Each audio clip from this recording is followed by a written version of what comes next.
A star dies every millisecond, but only once in a millennium does a deity rise up with a potent mega weapon attached to his own hips. I hope you find a man just like your brother. Let us bear humble witness. Mark, Jeff in Las Vegas. Good afternoon, sir. How are you? Hey Jeff, great to meet you. I love your background and poster. Oh, thank you so much. I had to do it right for you, man. I love this film. This is why I became a film critic 20 years ago. It's just, I can't even describe it. It just has to be experienced. How about that? Thank you. I appreciate that. Yes, I like that you can't describe it. That means I did something. Well, Hippo and Buttercup, this is a coming of age story, isn't it? I mean, it's many things, but that's one of my favorite genres, and this is really unique, isn't it? Yeah, coming of age story, loosely inspired by my childhood. But I'm the kind of filmmaker who I could never tell a one-to-one retelling of my life. Like, I think that that's too serious and boring. I can't do that. I respect filmmakers who can.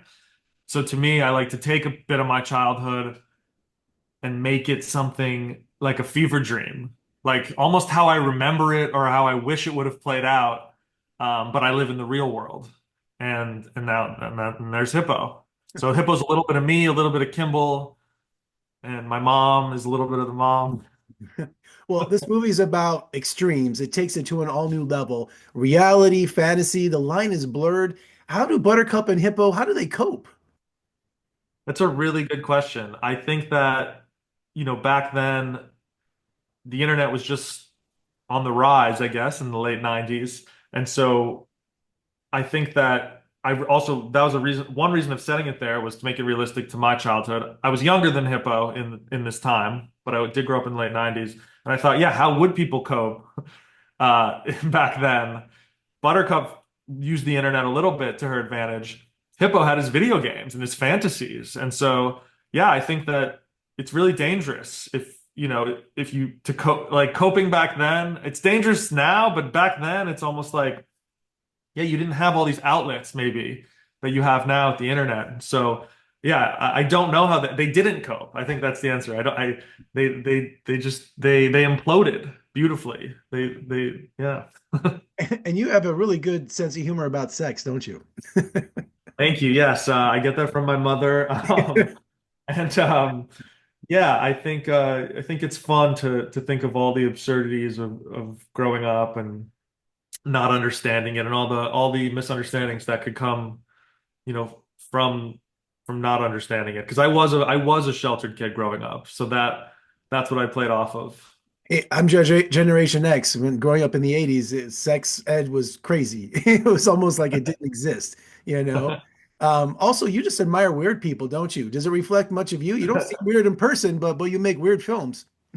Thank you. I think I feel like I am Hippo. Like, I guess I don't come off as weird, but I feel very much like I relate to weird people. Yeah, to answer your question, I'm drawn to different people who are different and weird. People who are like the frat guy at the party, the most popular guy. Like, I'm nervous around those people. I'm uncomfortable around. I'm more comfortable talking to that guy in the corner who also looks like he's never talked to a girl before, and yeah, we go play video games or whatever. Oh, absolutely. Yeah, a nerd is a better word, I guess, right? I'm just That's like a good word. I'm a big nerd too, don't worry. Big. Now, your movie Hippo's been compared to Clockwork Orange and Napoleon Dynamite. I got Harold and Maude out of it. I don't know if you're familiar with that film. Yeah, no, fair enough. Yeah. Yeah, I do know that one. Yeah. I appreciate that. It's of course it's a compliment. I love, Yeah, yeah. you have to be influenced by these kind of films, right? It's just I think it's a great honor to do something like that. I And really appreciate that. and, and one of my favorite interviews and one of my favorite actors is Eric Roberts.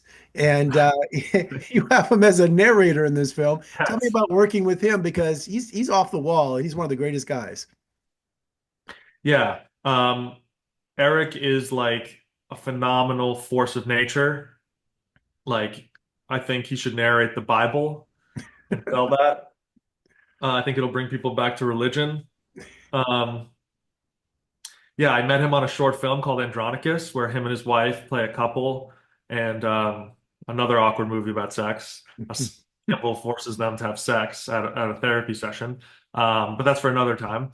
Uh, and yeah, I was nervous when I first met him. I didn't know, is he going to be like really hard to work with or Eliza? Like I didn't know what to expect. But they came in and they were so sweet and so giving and so like yeah, like working like Eric's such a legend, but he makes you feel so at ease, and he actually feels more at ease the more confident you are. So you'd think as a young director, oh, let me just like I don't know what I want, whatever you want, Eric. But no, it's the opposite. He literally tells me, tell me what you want me to do, exactly what you want, and I'll do that. And I love that because that is what a director should do. And you have to be able to talk to your actor. And so Eric gives me the confidence to do that for sure. And yeah, they were just so fun. I mean, Eliza on set of Hippo is just I think she's like an iconic comedy actress that like needs a sitcom. Well, you're a first-time filmmaker. Hippo's your first feature film, so to get that kind of direction from what Academy Award, you know, a legend like Eric Roberts. But let me ask you this: I love asking first-time filmmakers this. What was your first shot on your first day, and what was the last shot on your last day? Okay, I remember my first shot. It was Hippo um b- uh bleaching his hair. Was it Hippo bleaching his hair? I think it was Hippo bleaching his hair. It was because we didn't actually bleach it. Right. It was fake bleach in the shot. Because I'm like, how do we bleach his hair? We had to put it blonde later. No, the first shot was him in the sink, fake bleaching his hair, just because that's just how it worked out with the schedule. And I just remember being very excited and nervous, Yeah, you uh, had it, obviously. and then Your final and shot. Yeah, what was the final yeah, shot? the final shot was beautifully enough. It was the final. It wasn't the final shot of the film, but it was the final shot before the credit scene. It was the final moment when Buttercup embraces her brother and brings him the hippo on the bed, and that was like, yeah, I was so happy we could end on that because it just, when you could structure a schedule like that, it makes that more powerful. I just love that. So yeah, I grew so now that you say this, I grew so much from that first day to the last day. I don't recognize myself. That's it's encouraging. That's how it should be. Yeah. And you took Hippo to the film festival circuit. How was the reaction? What was that experience like? I mean, it's all about Fantasia. Hats off to Mitch Davis, the director of Fantasia. That's the guys who took a chance and gave us our world premiere. Same place that programmed Andronicus, the short, and not only gave us our premiere, they put us in competition in the main competition against movies with like big budgets. So that kicked off our festival run. I think Mitch and what he's doing at Fantasia is like every year, like he just has these surprising films that deserve to be seen by more people, uh, and sometimes get overlooked.